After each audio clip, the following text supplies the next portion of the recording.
Et salut les gens! Comment ça va? Aujourd'hui, on va parler du film Donjons et Dragons, l'honneur des voleurs. Un film qui me tenait quand même pas mal à cœur, j'avais vraiment envie d'en parler. Il fait partie en fait de ces films qui m'ont poussé à refaire cette chaîne. Car en fait, je l'attendais vraiment au tournant. J'attendais vraiment ce film au tournant parce que bon, ceux qui viennent au live et tout, des fois j'en parle. Je suis un gros joueur de jeux de rôle. Donjons et Dragons, je connais un peu. Et je me dis, et mec, des films Donjons et Dragons, même des séries Donjons et Dragons, on en a déjà eu. Et en vrai, il y en a pas beaucoup qui sont bien. Il y a une série animée là sur Netflix qui s'appelle Vox Machina, un truc comme ça, qui est vraiment sympathique à regarder, qui est assez drôle. Mais la plupart des autres trucs n'arrivent pas à retranscrire en fait l'humour un peu particulière des jeux de rôle. Et le meilleur exemple, probablement peut-être le plus connu, on va dire, c'est celui de MV dans Game of Thrones, où il sort le fameux «Mais ta gueule!» qui est juste génial et sorti de nulle part, mais et qui fait un putain de quiproquo. Et en fait, c'est ce genre d'humour où en fait, tes protagonistes, les protagonistes, tes personnages principaux de l'histoire, sont dans un monde qui leur appartient. Ils font partie de cette histoire-là, de ce monde-là. Ils ont leur place dans ce monde, mais leur personnalité doit détacher du reste. C'est un peu comme il y a le personnage du paladin, j'ai oublié son nom, on s'en branle, qui est là, le mec est hyper sérieux, hyper carré et tout. La plupart des autres personnages qui ne font pas partie de l'équipe sont hyper sérieux et hyper carrés, ils sont dans leur truc, ils sont dans leur monde.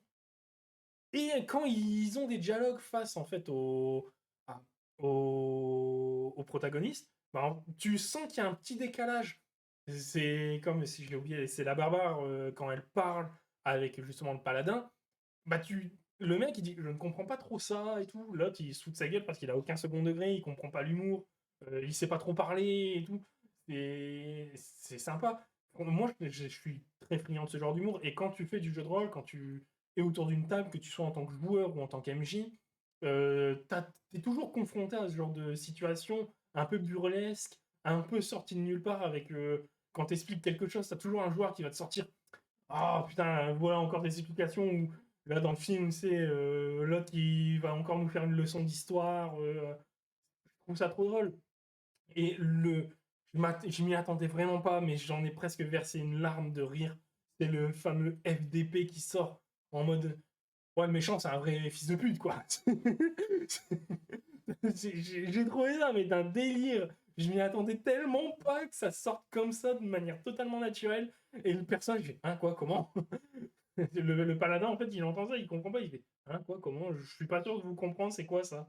Je, suis pas, et je crois qu'il sent même. Ah, je suis pas sûr que sa mère ait quelque chose à voir là-dedans. Oh putain. Rien qu'à penser à la scène, je suis mort. Bref, c'est souvent ça en fait qui est difficile dans ce genre de film. C'est que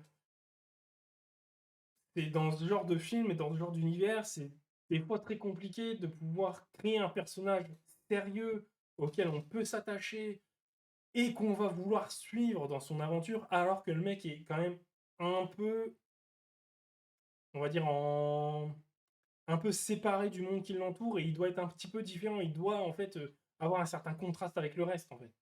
Et c'est pour ça d'ailleurs que le paladin il pouvait pas rester dans l'équipe à la fin. Il est obligé de partir parce que c'est la quête des personnages, c'est la quête des joueurs qu'on suit et réussir à retranscrire ça tout en impliquant de l'enjeu et on va dire un petit côté dangereux, c'est vraiment important pour moi. C'est vraiment quelque chose d'important et quelque chose de nécessaire quand tu veux faire un bon film Donjons et Dragons. Parce que sinon, tu ne peux pas vraiment bah, on va dire vraiment accrocher les personnes qui font du jeu de rôle. Et moi, j'ai un peu demandé autour de moi à ceux qui font du jeu de rôle et ceux qui n'en font pas. Et la plupart des gens sont assez unanimes. En fait, le film, pour ceux qui font du jeu de rôle, le film fonctionne et ils se sont pas sentis insultés par le film. Et le film marche très bien, en fait, c'est ça qui est cool. À tout moment, tu peux avoir une scène post-générique où en fait c'est juste 5 connards qui sont autour d'une table et qui ont fini leur jeu de rôle en fait. Et c'est ça qui est vraiment cool en fait. C'est ça en fait que t'es obligé de suivre. T'es obligé d'avoir en fait cette sensation-là. C'est que si c'est un film Donjon et Dragons, c'est que c'est une adaptation du jeu de rôle. Donc, tu es obligé, en fait, qu'à la fin, tu te dises, ok, j'ai suivi le scénario, j'ai compris l'histoire, c'était sympa, c'était une bonne histoire avec un enjeu, avec une intrigue, etc. Mais à la fin, c'est pas une histoire à la Seigneur des Anneaux, tu vois. C'est vraiment le truc, ok, c'était des joueurs qui jouaient, en fait. Et là, on l'a vraiment avec bah, le sorcier là qui marche sur le pont et qui foire tout alors que l'autre était en train d'expliquer, on va dire, l'énigme, vraiment à la Donjon et Dragon en plus pour le coup. C'est vraiment le gars, le boulet qui dit bon bah vas-y je commence, je lance le dé, j'ai fait un échec critique, vas-y j'ai détruit le pont, s'il te plaît. Que demande le peuple à ce moment-là? C'est vraiment ça quoi. Moi j'ai vraiment kiffé et les personnes qui ne font pas du jeu de rôle autour de moi qui ont vu le film bah, arrivent à accrocher. Ils arrivent à accrocher, à se dire ouais, le film est sympathique, ça reste de la fantasy, on va dire un peu classique, avec un humour un peu décalé, et ils arrivent à apprécier le film. Du coup, c'est vraiment en fait cet équilibre-là qui pour moi n'est pas facile à avoir quand tu veux adapter un film Donjons et Dragons. C'est un truc que beaucoup de films n'arrivent pas à faire d'ailleurs. Mais là, il arrive à le faire. Et il arrive à laisser personne, on va dire, sur le bord du carreau, quoi. C'est pareil, il y a quand même beaucoup de rêves au jeu et au lore de Donjons et Dragons, parce que bon, le truc a. Je sais même plus quel âge il a, je crois qu'il a peut-être 40 ou 50 piges, je dis peut-être de la merde, mais je suis sûr il est plus vieux que moi, ça c'est sûr et certain. Donc le jeu est quand même violent, t'as, je crois, sur certaines versions de Donjons et Dragons, vu qu'il y a 5 versions de mémoire, sur certaines versions, t'as plus de 20 bouquins. C'est quand même assez énorme, quoi. Il y a énormément de trucs dans cet univers. Et d'ailleurs, je connais pas tout, ça c'est sûr, mais c'est surtout qu'en fait, dans le film, il y a énormément de refs bah, à l'Outre-Terre, à certains personnages, à certains mondes, aux sorcières rouges, etc. Tout ça, en fait, ça existe dans Donjons et Dragons, et les personnes qui ont fait du Donjons et Dragons, bah, ils peuvent s'y reconnaître. Ma femme, elle joue à Donjons et Dragons d'ailleurs, et avec son groupe de jeux de rôle. Et c'est marrant, c'est qu'elle est sortie du film, elle m'a dit, ah putain, ouais, c'est trop drôle parce que la semaine dernière, on a fait un scénar où on était en Outre-Terre, tu vois dans l'outre-monde, le truc souterrain. J'ai trouvé ça trop drôle. Et les gens qui n'ont jamais joué à Donjons Dragons, qui n'ont pas tout cela, ils peuvent facilement accrocher. Ils peuvent facilement, on va dire, monter dans la barque et suivre l'histoire sans aucun problème, selon moi, et ça marche très très bien. Ça marche vraiment très bien et je trouve ça vraiment intéressant. Le fight final avec la sorcière, je le trouve aussi très bien fait. Les effets spéciaux sont pas kitsch. Ils sont vraiment pas kitsch. Et les sorts aussi, tout fonctionne. On va dire le truc final là, avec la tablette de résurrection, je m'y attendais pas trop. Je savais que ça allait être utilisé à un moment, mais je m'attendais pas forcément à ce personnage-là. Donc petite surprise. Donc en vrai, ça veut dire que le film fonctionne bien. Il arrive à te faire oublier ça.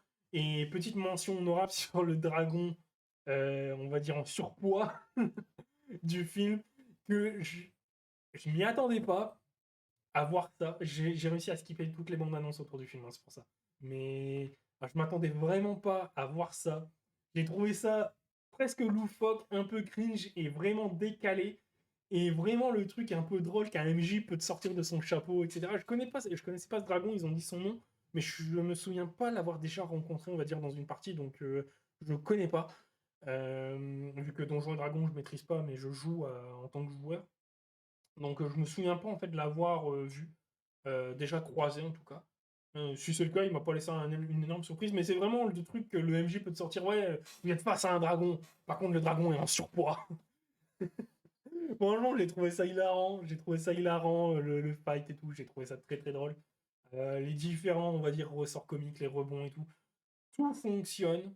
Il y a même le nom de la barbare, là, Michelle Rodriguez. Alors, personnellement, je suis pas fan de l'actrice.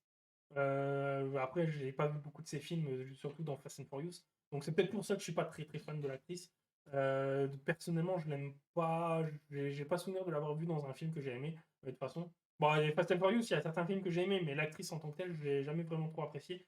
Mais là, faut dire que le rôle, elle l'incarne à la perfection. Et je trouve que la plupart des personnages ont parfaitement réussi à comprendre leur personnage et comment l'interpréter avec justement ce côté un peu décalé et un peu what the fuck dans l'univers. Et Là, pour le coup, elle joue Olga, la barbare, et je trouve que le rôle lui va, mais alors comme un gant. C'est vraiment exceptionnel, à tel point que tu sens que les acteurs ont réellement kiffé faire cette série. Ils ont vraiment kiffé. Mais tu sens vraiment en fait que les acteurs ont kiffé et se sont bien marrés sur, sur ce film en fait. Petit big up à Bradley Cooper qui vient jouer un genre de Hobbit. C'est pareil, la scène est vraiment drôle. J'ai trouvé ça assez drôle, surtout quand elle voit du coup par qui il l'a remplacé. C'est vraiment trop drôle. C'est pareil, le truc du bâton de marche. Comment dire? Comment dire? C'est trop bien. C'est trop bien. Le truc par contre du truc qui ressuscite et à qui tu peux justement poser 5 questions. Je me souviens que notre MJ nous l'avait fait ce tour-là, où on a posé 5 questions de merde et le gars il s'est rendormi. Enfin, il est remort du coup. Et quand j'ai vu ça, j'ai pas pu m'empêcher de claquer une barre, à tel point ça marchait. Et du coup, ouais, ça pas grand chose à dire en fait. Le film fonctionne très bien. Moi, j'ai vraiment kiffé. Ça faisait longtemps, pareil, que j'avais pas vu un film qui m'avait fait autant rire et autant apprécier, on va dire, l'univers fantastique, un peu médiéval fantastique. Ça faisait longtemps.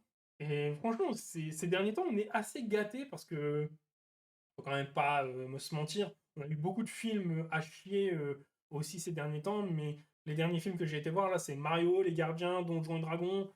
Franchement, on est plutôt bien servi et en ce moment, je suis content. Je suis vraiment content. J'espère. J'ai pas regardé les chiffres d'entrée de ce film.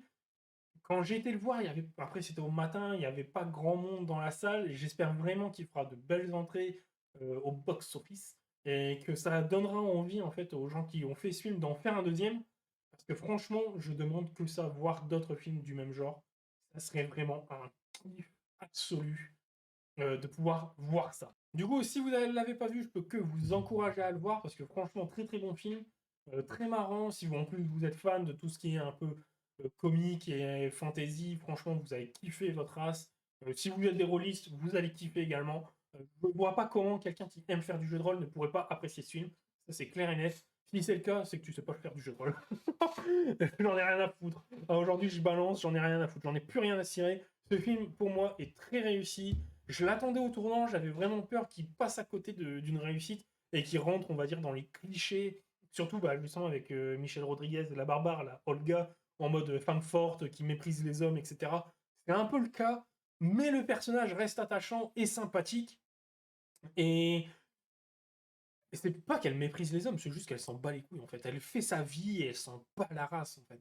Et en fait, ce que j'avais peur quand j'avais vu, on va dire, le casting et les rôles, c'est que si tu prends un personnage comme ça pour jouer le rôle de la barbare, ok, pourquoi pas. Mais j'avais vraiment peur de ce cliché qui allait arriver en mode c'est une femme, mais elle est forte. Elle peut être une barbare. Elle manie la hache comme un homme. Non, rien à péter. Elle est là. Elle pète des gueules. Elle met des coups de hache, des coups de tête, tout ce que tu veux. Et ça fonctionne, mais très bien. Et le personnage n'est pas moins intéressant pour autant. Et je trouve que justement, ça rend le personnage beaucoup plus intéressant et beaucoup plus attachant, en fait. Faut arrêter avec ces conneries de faut à tout prix préciser que la meuf c'est une meuf. Honnêtement, la Olga, tu la remplaces par un mec qui s'appelle Odir, ça marche tout aussi bien en fait. Et il n'y a pas grand chose d'autre à modifier pour que ça marche tout aussi bien. Donc pour moi, ça veut dire que c'est un personnage féministe qui fonctionne. Voilà. Donc c'est un personnage féministe. Voilà.